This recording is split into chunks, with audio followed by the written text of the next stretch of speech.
Welcome to Cross Transformation. It's Mariam here, and in this video I'm going to be talking to you about your emotions after narcissistic abuse. In today's video we want to get in touch with our feelings after narcissistic abuse rather than walking into another toxic relationship and hurting ourselves. It is very crucial to get in touch with our feelings, to identify the narratives that are attached to them in order to arrive at those repressed emotions. So let's get going. Let's begin by talking about the first feeling: guilt. Repressed joy and repressed fear combined. Repressed joy. In repressing our grief, we suppress joy. That is why we need to grieve our losses instead of repressing the emotion of joy. Personally, I had to repress the emotion of joy because of my borderline mother. She also had narcissistic traits. She would question my happiness. She would question my joyfulness. So I had to repress it. I couldn't express it in front of her. She was really sad, a sad woman. She didn't want me to be joyful and to experience and explore my happiness. Repressed fear. Repressed fear immobilizes us. It doesn't allow us to move forward in life. So by feeling guilty, we are not moving forward in life. A narcissistic relationship gives us the opportunity to get in touch with the feeling of guilt, processing joy, processing fear, allowing these two repressed emotions to come to the surface, coming out of guilt. By feeling guilty, we'll keep attracting narcissistic abuse, manipulation. So we need to heal the feeling of guilt in order to put an end to narcissistic abuse, specifically being manipulated by a narcissist. You may have had a borderline mother or a narcissistic dad.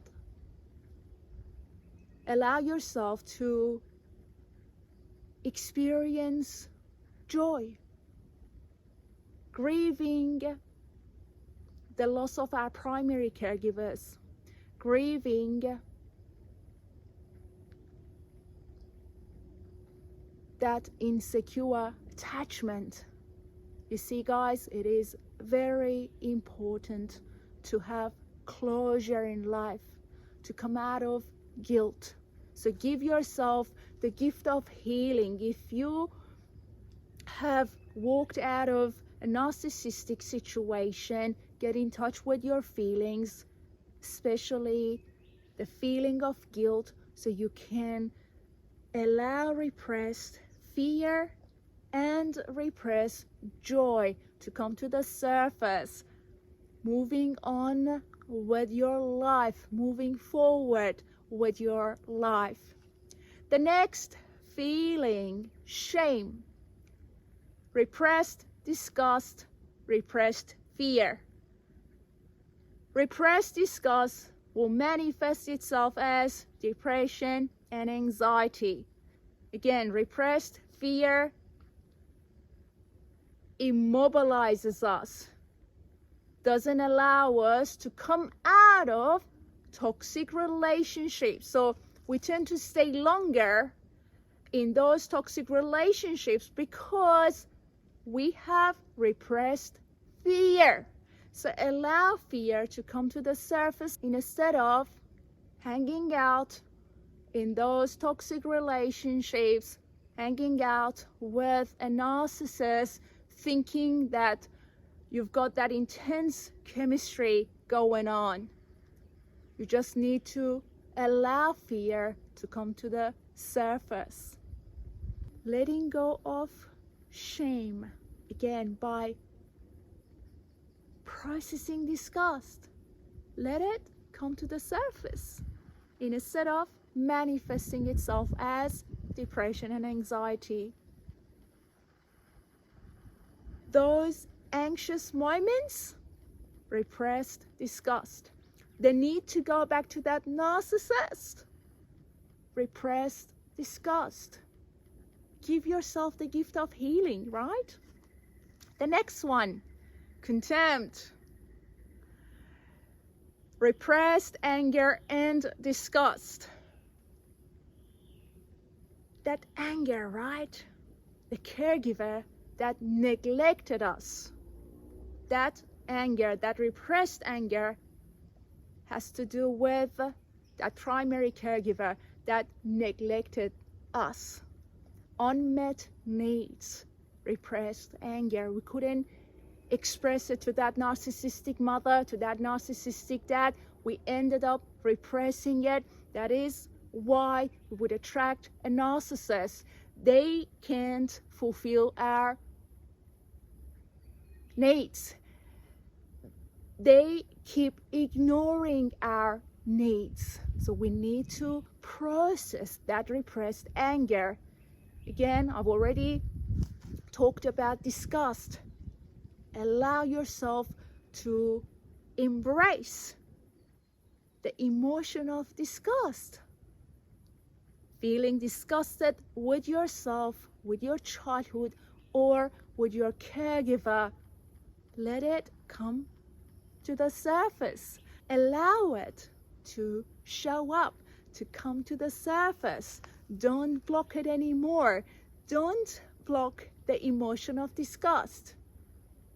Let it flow through you, right?